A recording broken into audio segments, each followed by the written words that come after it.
Today, we're going to build a Dwarf spider droid using 14 Lego pieces. These are all the pieces you are going to need. In the description of this video, I left the piece names, count, and design IDs. We're going to start with my favorite piece, the Travis brick. And on the bottom of the Travis brick, you've got that big old opening where you're going to put it into a stud. But what I'm going to do is I'm going to grab a 1x1 round plate with 1L bar and put it into that bottom hole of my Travis brick facing forward. And that's going to be kind of like the nose cannon of our Dwarf spider droid, but we're putting it on the bottom. Now, the next thing I'm going to do is create the legs. And to create the legs, I'm going to grab 2 of these 1x1 plates with ring. And I'm going to put it so that the plate attaches to the Travis brick and the ring is facing down, and that's going to help give a little more body to our Dwarf spider droid and look like that cannon is coming from the center as opposed to the bottom of our droid. And I do that to both sides, where I put the plate on the side of the Travis brick, the ring is on the bottom, and now I need to attach the legs. And for the Dwarf spider's legs, I'm going to grab these antenna pieces. I'm going to grab 4 of these antenna pieces that kind of bend like this, and I'm going to put it on the front and back of those rings. So both sides of my ring clips,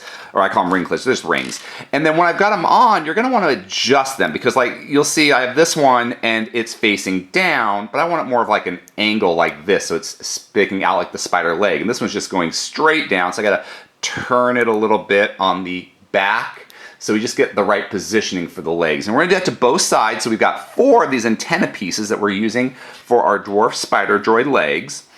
And now we've got the bottom of our Dwarf spider complete here.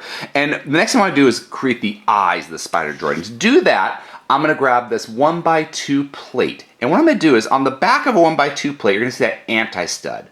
That anti-stud is going to go into the hole of that front stud of the Travis brick. So you just kind of line it up, and when you do that, it's nice and centered. And now I got to make the eyes, and to do that, I'm going to grab 2 1x1 round translucent red tile pieces and put it on both studs of my 1x2 plate. And now once I'm done, you've got the eyes and you're kind of seeing this thing take shape, but the problem is, like, the spider droid's more round and circular, and right now I've kind of got this weird shape. And to make it a little more round, what I'm gonna do, I guess I gotta put that in there, I'm gonna grab a 1x2 tile piece and just put it on the back. And the same way I put the plate piece, I'm just going to get the tile piece and line it up so it goes nice and even across the back. And now when it's all together, you see we've got more like a rectangle look. And the reason I want that rectangle look is to make it more round. I'm going to grab a 2x2 inverted radar dish, this 2x2 inverted radar dish, and just stick it on that top stud, the last stud of my Travis brick.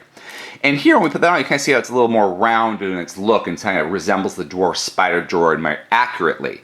Now, the only thing we're missing is that large antenna. And the large antenna, we're going to use a minifigure ski pole. So those little the ski poles that minifigures use, and I'll put the handle of my ski pole into the top hole of my 2x2 inverted radar dish. And here is a completed Dwarf spider droid for the Separatist Army to use against the clones. If you enjoyed this video, please subscribe or check out some of our other videos. Until next time, let's keep building together.